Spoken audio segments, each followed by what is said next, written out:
Hello friends, welcome to Sunitha kitchen. ఈరోజు మన ఛానల్లో ఎంతో రుచికరంగా ఉండే క్యారెట్ రైస్ని ఎలా సింపుల్గా తయారు చేసుకోవాలో చూసేద్దాము. టేస్ట్ అయితే చాలా బాగుంటుందండి, హెల్త్కి కూడా చాలా మంచిదన్నమాట. మార్నింగ్ టైంలో పిల్లల లంచ్ బాక్స్లోకి ఏం చేయాలని తెలియనప్పుడు, అదేవిధంగా తక్కువ టైం ఉన్నప్పుడు ఇలా హెల్తీగా క్యారెట్ రైస్ని ఒక 5 మినిట్స్లో తయారు చేసి పెట్టొచ్చండి. పిల్లలు కూడా చాలా ఇష్టంగా తింటారు, అంత బాగుంటుంది. ఇప్పుడు తయారీ విధానాన్ని సింపుల్గా చూసేద్దాము. ముందుగా స్టవ్ వెలిగించి ఒక కడాయి పెట్టుకొని అందులోకి 2 టేబుల్ స్పూన్ల ఆయిల్ వేసి వేడి చేసుకోవాలి. మనం తీసుకునే రైస్ని బట్టి ఆయిల్ కానీ నెయ్యి కానీ తీసుకోండి. ఆయిల్ వేడెక్కిన తర్వాత ముందుగా ఒక 2 టేబుల్ స్పూన్ల దాకా పల్లీలు వేసి వేయించుకోవాలి. ఇవి కాస్త వేగిన తర్వాత ఒక 10 జీడిపప్పు పలుకుల్ని కూడా వేసి రెండింటిని బాగా దోరగా వేయించి పక్కన తీసి పెట్టుకోండి. వీటిని చివర్లో యాడ్ చేసుకుంటే పిల్లలు ఇష్టంగా తింటారండి, క్రంచీగా తగులుతూ ఉంటాయి కాబట్టి. ఇప్పుడైతే ఇదే ఆయిల్లోకి ఒక టేబుల్ స్పూన్ దాకా పోపు దినుసులు వేసుకోవాలి. మినపప్పు, శనగపప్పు, ఆవాలు, జీలకర్ర ఇవన్నీ కలిపి ఇవి దోరగా వేగిన తర్వాత 4-5 పచ్చిమిర్చిని ఇలాగ పొడవుగా కట్ చేసి వేసుకోండి. ఇందులో డైరెక్ట్గా మనం కారప్పొడి వేయం కాబట్టి పచ్చిమిర్చి కాస్త ఎక్కువ వేసుకోండి. అలాగే ఒక రెమ్మ కరివేపాకు, 3-4 ఎండుమిర్చి వేసి దోరగా వేయించుకోవాలండి. మనం పులిహోరలోకి పచ్చిమిర్చిని ఎంత దోరగా వేయించుకుంటామో అలా వేయించుకుంటే బాగుంటుంది.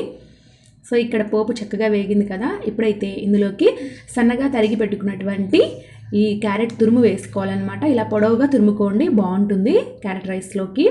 ఈ తురుమునైతే మనం ఇప్పుడు ఒకసారి బాగా కలుపుకొని ఒక 3-4 నిమిషాల పాటు కుక్ చేసుకోవాలండి, మూత పెట్టేసి. ఈలోపు క్యారెట్ అనేది మగ్గుతుంది, అంటే ఉడుకుతుంది. మీడియం ఫ్లేమ్లో 3-4 నిమిషాల పాటు ఉడికించిన తర్వాత మూత తీసి ఒకసారి కలుపుకుందాము. క్యారెట్ తురుము చక్కగా ఉడికిపోయిందండి. ఇప్పుడైతే ఇందులోకి ముందుగానే పొడి పొడిగా ఉడికించి పక్కన పెట్టుకున్నటువంటి అన్నం వేసుకొని బాగా కలుపుకోవాలి. మనం ఇక్కడ 1 కప్పు క్యారెట్ తురుముకి 2 కప్పుల రైస్ తీసుకుంటే బాగుంటుందన్నమాట. క్యారెట్ తురుము కాస్త ఎక్కువగానే ఉండాలండి. ఇలా ఒకసారి కలుపుకున్న తర్వాత ఇందులోకి మంచి ఫ్లేవర్ రావడం కోసం సాంబార్ పౌడర్ అండి. ఇది వచ్చేసి ఇన్స్టెంట్ సాంబార్ పౌడర్ అనమాట. మనం సాంబార్ తయారు చేసుకోవడానికి యూస్ చేస్తాం కదా, ఆ పౌడర్ 1 టేబుల్ స్పూన్ దాకా వేసుకోవాలి. అలాగే రుచికి సరిపడా ఉప్పు చూసి వేసుకొని బాగా కలుపుకోవాలి. ఇక అంతేనండి, ఇందులో వేరే మసాలాలు ఏవి వేయాల్సిన అవసరం లేదు, కారప్పొడి కూడా వేయాల్సిన అవసరం లేదనమాట. మనం ఇక్కడ పచ్చిమిర్చి, ఎండుమిర్చి, ఈ సాంబార్ పౌడర్ వేసాం కదా, సరిపోతుంది. ఇప్పుడైతే ఒకసారి బాగా కలుపుకొని కడాయి మీద మూత పెట్టేసి మరొక 3-4 నిమిషాల పాటు కుక్ చేసుకోవాలి.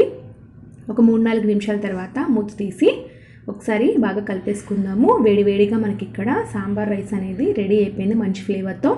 చివర్లో దీనికి ఒక హైలైట్ కింద 1 టీ స్పూన్ దాకా నిమ్మరసం వేసి కలుపుకుంటే పుల్లగా చాలా బాగుంటుంది. అలాగే పక్కన వేయించి పెట్టుకున్నాం కదా జీడిపప్పు, పల్లి పలుకులు, వాటిని కూడా వేసి కలుపుకొని వేడివేడిగా సర్వ్ చేసేసుకోవడమే. అంతేనండి, చాలా అంటే చాలా సింపుల్గా అయిపోతుంది. ఒక 5 మినిట్స్లో మనం అన్నం పక్కన ఉడికించి పెట్టుకుంటే 5 నిమిషాల్లో అయిపోతుందండి. పిల్లలైతే చాలా చాలా ఇష్టంగా తింటారు. మరి చిన్నపిల్లలైతే లంచ్ బాక్స్ తినేటప్పుడు మనం కూరలు చేసి పంపిస్తే వాటిని కలుపుకొని తినడానికి కష్టంగా ఉంటుంది. అలాగే మనం ముందే కలిపి పెట్టినట్లయితే చప్పగా అయిపోతుంది. ఇలాంటి ఇన్స్టెంట్గా తయారు చేసుకునే రైస్ రెసిపీస్ అయితే వాళ్ళు ఎటువంటి కష్టం లేకుండా ఈజీగా తినేస్తారనమాట. సో ఈ రెసిపీ కనుక మీకు నచ్చినట్లయితే ఇలాంటి మరెన్నో simple and tasty healthy recipes కోసం నా ఛానల్ని సబ్స్క్రైబ్ చేసుకోండి. Thank you for watching.